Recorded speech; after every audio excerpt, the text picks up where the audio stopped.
Hoy está aquí con nosotros una eminencia, usted lo escucha todos los sábados, el banquete del doctor Zagal. Doctor Zagal, qué honor tenerlo aquí en este espacio, tenerte aquí. ¿Cómo estás, Doc? Hola, ¿qué tal? Qué gusto estar contigo. Oye, pues muy contento por estar contigo y con todos nuestros radioescuchas y las personas que nos ven, aunque ciertamente un poco triste por el motivo que nos reúne, que es la muerte Ujú. del Papa Francisco, pero aquí estamos. Oye, si te parece, a Ah, mí me gustaría decir que el Papa Francisco, o el Papa en ujú, realidad, tiene como tres funciones. La primera, de la que se ha hablado muy poco, ujú. es que el Papa es un jefe de Estado. Es Sí, un claro, jefe de Estado, un presidente. es la ciudad. Ujú. Fíjate que no, yo diría que es un rey. Exacto, tienes razón. Es una Ajá. monarquía Sí, sí, sí. electiva, es una Ujú, monarquía electiva. ujú, La Ciudad del Vaticano, con la que México tiene relaciones exteriores, es un país de juguete, curiosamente, económicamente, contra lo que la gente ujú, piensa. La Ciudad del Vaticano tiene un presupuesto chiquitito, son 800 millones ujú. de De euros, euros. tiene un déficit. Pero desde el punto de vista diplomático es muy importante. ¿Por qué? Porque el reconocimiento del Vaticano para un país es muy importante. Ujú. Por ejemplo, el que haya reconocido a Palestina. Entonces, la diplomacia vaticana tiene su importancia. Entonces, ahora mismo hay una sede vacante. ¿Qué es lo que pasa? En este momento se congela todo. Te detengo ahí por un momento porque el dato yo no lo tenía registrado, ¿eh? El Vaticano reconoció a Palestina. Sí, sí, sí, justo con el Papa Francisco. Nada más para actualizar, a ver si podemos actualizar por ahí rápido la información, porque hace rato dábamos a conocer la cantidad de mandatarios que, pues, han expresado sus condolencias. No estoy seguro si Benjamín Netanyahu ya lo hizo. Eh, Digo, en este ay, tema, ay, ay. doctor, Ay, ay, o ay. sea, Claro, Israel con un claro, Benjamín Netanyahu claro. reconoce bueno, No, seguramente sí, pero en ajá, efecto tú lo sí. acabas de decir. Es decir, es una pieza.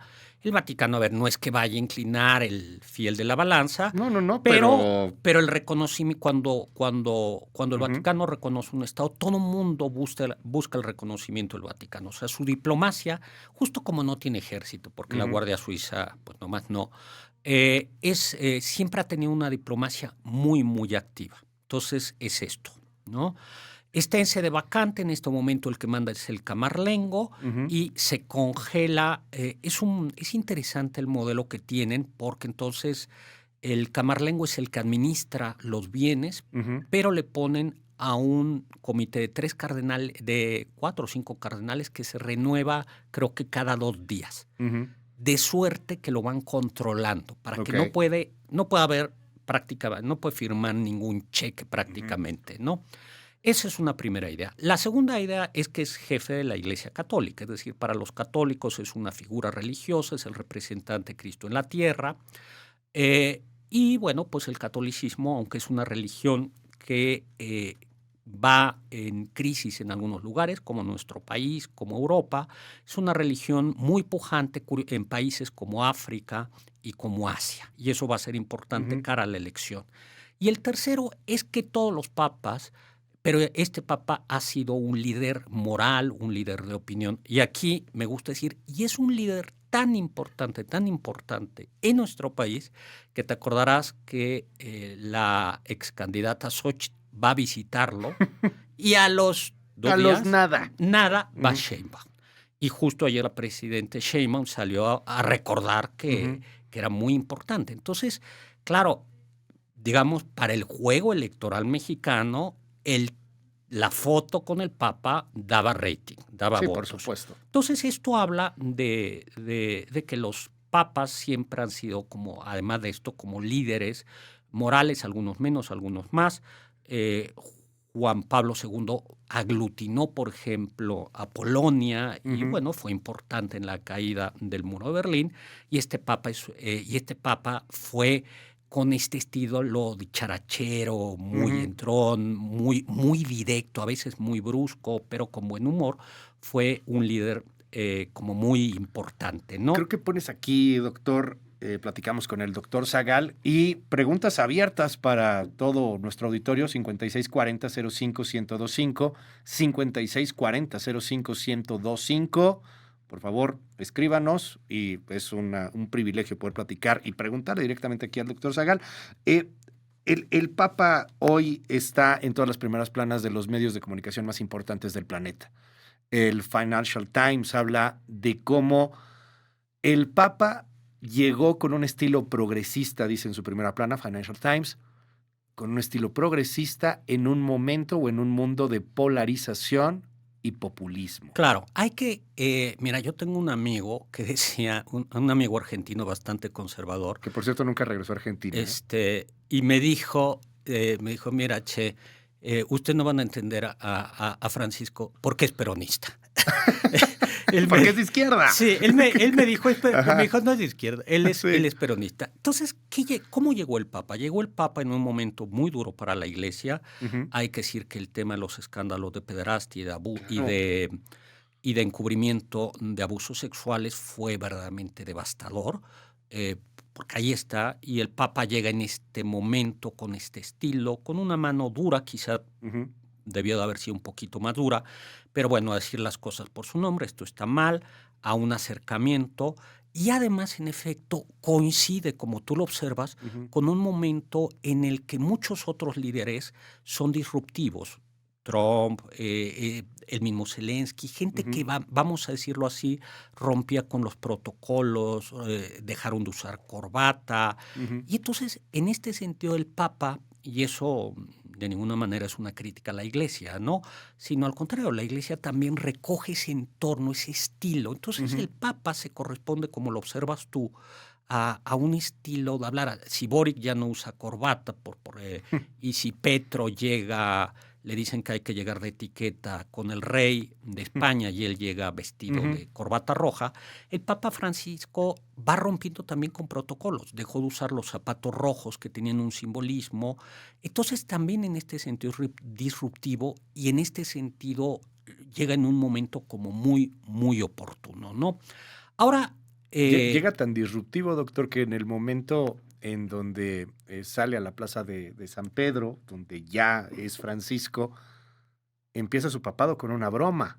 claro, Que Dios perdone a los cardenales por lo que acaban de hacer, ¿no? claro, por Que lo supuesto. perdonen por haberme elegido, decía Francisco en aquel marzo de 2013. Por supuesto, ¿no? El hecho de vivir Ujú. en un departamento mucho más sencillo Sí, que los claro. apartamentos tradicionales. Entonces, creo que bueno, es un papa de nuevos tiempos Ujú. y que recoge todo este liderazgo, estos nuevos estilos que van desde la izquierda a la derecha, pero que son estos nuevos personajes. Ahora, viene la elección, ¿no? ¿Cómo es la elección? Lo primero que hay que decir es que, ¿por qué los vaticanistas, papólogos ahora les dicen, hay un dicho que dice, el que entra como papa al cónclave sale como cardenal? Que Ujú. dice, es muy difícil saber quién va a ser. ¿Por qué? Porque mientras que en las elecciones de un país democrático tú puedes hacer encuestas a los votantes, hoy el Reforma decía, ¿quién es el Ujú. más popular? Sí, sí, sí. A ver, No, y si te metes a esa betus.com o cosas por el exactamente. estilo, están las apuestas Pero esto no es y va así. ganando Pietro Sí, Petrolini. pero Yo esto recuerdo 2013, ¿quién era? claro, Bergoglio. pero esto no es así, Claro. porque quienes votan son los cardenales, Ujú. que son, hoy por hoy 135 electores, son los que van a votar. ¿Cómo se elige entonces? Son cardenales electores, que quiere decir que tienen que tener menos de 80 años. Ujú. En el mundo hay 135 cardenales electores. Ujú. ¿De dónde para entender un poco cuáles van a ser los juegos? Yo Ujú. creo que es país, digamos, son como tres rubros. Por un lado, los cardenales por países o por región. Ujú. Segundo, los cardenales que son funcionarios de la curia, es decir, que están Ok. trabajando en el Vaticano y los que están fuera. Y tercero, conservadores progresistas. Yo creo que estos serían como los tres elementos para analizar. Entonces, por un lado tenemos 135 cardenales Ujú. electores, de los cuales 50 y tantos son de Europa Ujú. y 20 de América del Norte. Por Ok. país tenemos a 17 italianos Ujú. y a 10 cardenales estadounidenses. Digamos, digamos que entonces los grandes, Ujú. por votos, Claro. los grandes votantes son Estados Unidos e Italia o América del Norte y Europa. Hay países que cuentan muy poquito. Ujú. México tiene 2 cardenales Sí, claro. electores, menos que la India, por ejemplo. Oye, pero llama la atención el asunto de Tagle, ¿no? De este, cardenal Bien, filipino. O sea, Asia está jugando ahí porque bien, tanto tienes a él, que es de la línea un poco más, eh, progresista, por bien, decirlo de alguna manera, de Francisco, y tienes al otro de Sri Lanka, que dice que las mujeres no se pueden ni siquiera acercar al claro. altar, ¿no? A ver, ¿qué es lo que va a pasar? Entonces tenemos, por otro lado, una paradoja que es, quien más cardenales Ujú. tiene es Europa, pero donde más católicos hay, se están convirtiendo es en Asia y en África. Okey. Donde hay más católicos es en Ajá. América Latina, pero la iglesia más viva es la africana y la asiática. Es Ujú. decir, los africanos, los asiáticos. Ahora, cuando hablamos de África y de Asia, hay que decir que es como muy, muy amplio. Pero un núcleo muy duro de católicos son los católicos filipinos, ¿no? Entonces, Ujú. en efecto, eh, digamos, lo lógico sería que si la iglesia quiere como nuevamente ser Ujú. disruptiva, más representativa, tendría que ser un cardenal africano, porque es, o asiático, pero sobre todo africano, ¿no? Que de Porque ahí es sale el nombre, de este cardenal de Ghana, ¿no? exactamente, Durker. y está Sara. Ujú. Luego, la otra, Sara, que es el de Guinea. Ahora, la otra línea es cardenales que trabajan en la curia. Tradicionalmente los cardenales Ujú. que trabajan en la curia lo que quieren es que sean los del Vaticano los que sigan Ujú. ahí, mientras que hay cardenales de otros países y los últimos 3 papas han sido cardenales de fuera, uno Ujú. de Polonia, uno de Alemania y uno de De Argentina. Argentina. Lo más probable es que volvamos a tener un cardenal papa que viene de fuera y que dice, a ver, Vaticano, Ujú. hay que ir a la periferia.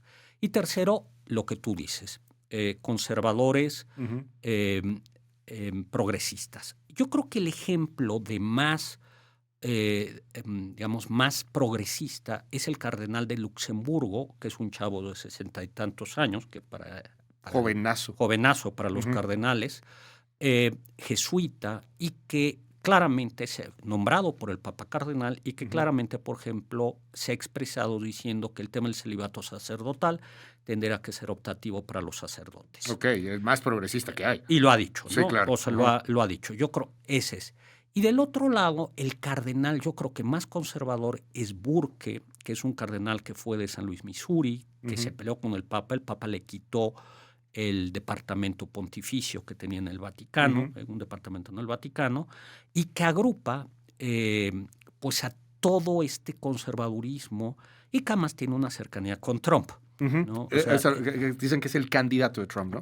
vamos a decirlo así, ¿no? Junto con él, digamos, estos son los esquemas. Junto con él tenemos algunos africanos, el cardenal de Ghana, Ujú. hay un cardenal de Guinea Ujú. que ya tiene 79 años, el cardenal Sar, que es bastante conservador. Ujú. Es curioso, en realidad los africanos tienden a ser más conservadores. Entonces tenemos, digamos, en un extremo a Burke y del otro extremo allá. En medio tenemos, porque algunos piensan que podría haber un candidato de transición, que es el cardenal Zuppi, así como Sopa, que está en la presidencia episcopal italiana, con lo cual está cerquita del Vaticano, pero Okey. no es del Vaticano. Ujú.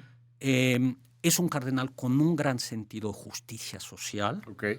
el, Ujú. el tema social lo tiene a flor de piel, pero tampoco es un cardenal, vamos a decirlo así, tan progresista Sí, como como, el otro, como el como el caso luxemburgués, ¿no? de Luxemburgo, que habla Pero de eliminar el celibato. tampoco es un Ujú. conservador. Entonces, podría ser un candidato de transición. ¿Cuántos años tiene este cardenal? Es 70 y cachito. Sí, porque una transición en el caso de un papado, estamos hablando de 15 años. Sí, sí, sí. Los tiempos Con los Bergoglio tiempos de fueron la iglesia, 12. sí, Ajá. los tiempos de la iglesia Sí, claro. son tiempos tardíos. Entonces, muchos Ujú. piensan que podría ser un candidato de transición.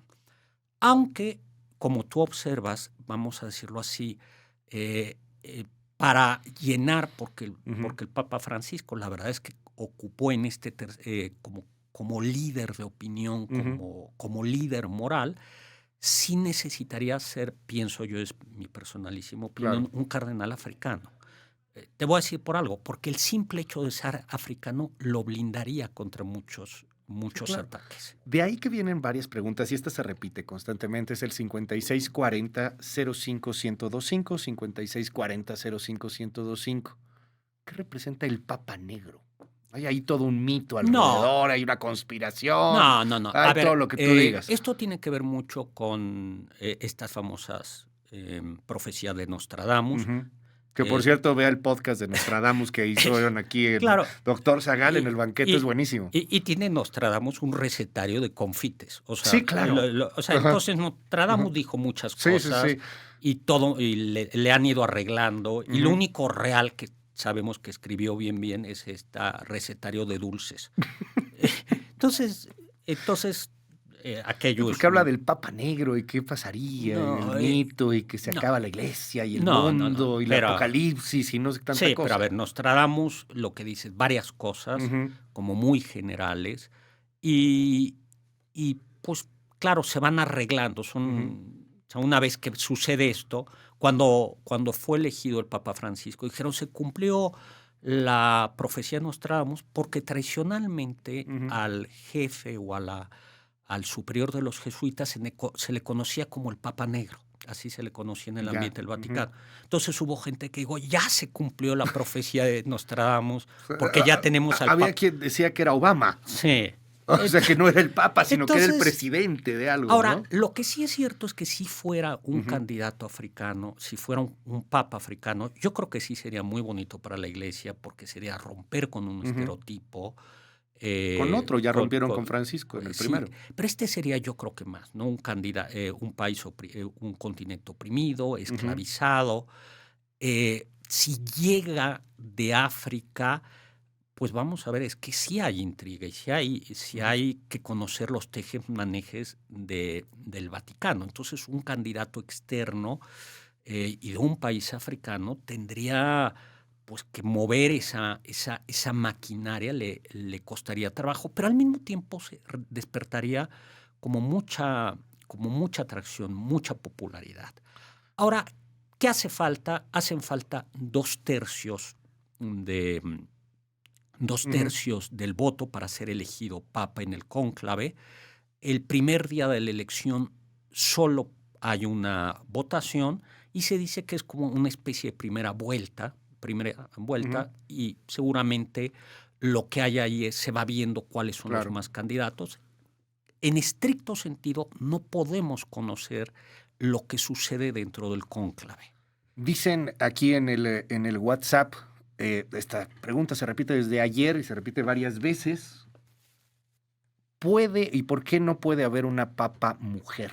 Bien, este es y una sacerdota. Sí, este es un tema que tiene que ver con el catolicismo. Hay que recordar que es una cuestión de religión, ¿no? Y es que el sacerdote es la imagen de Cristo. Es decir, lo que hace que el sacerdote sea sacerdote para los católicos, para los ortodoxos y para los coptos, no para las iglesias reformadas, es que no solo es que representa a Cristo, sino que cuando oficia en la misa es Cristo.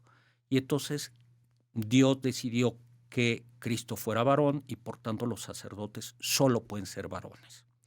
Eso ha sido una doctrina tradicional de la Iglesia ortodoxa, de la Iglesia copta y de la Iglesia católica. Porque el profeta era hombre, era varón. Exactamente. No era una profeta mujer, que además tampoco se hubiera pensado en esa época, porque Jesús era varón. Ese es el punto. Ahora, lo que sí es cierto es que el Papa Francisco comenzó a hacer algunas revoluciones. Por ejemplo, quien gobierna la Ciudad del Vaticano hoy es una mujer. Y es decir, las mujeres sí pueden tener cargos de gobierno. En la Edad Media, curiosamente, hubo cargos de gobierno muy importantes para mujeres. Había monjas que no podían ser obispas, pero podían tener un obispo a su servicio. Preguntan, ¿es cierto que hubo una papisa? No. Es un mito, ¿no? Es un mito. Yo tengo por ahí un TikTok, es un mito. Muy bueno. Un mito. Sí, no, es un mito, ¿no?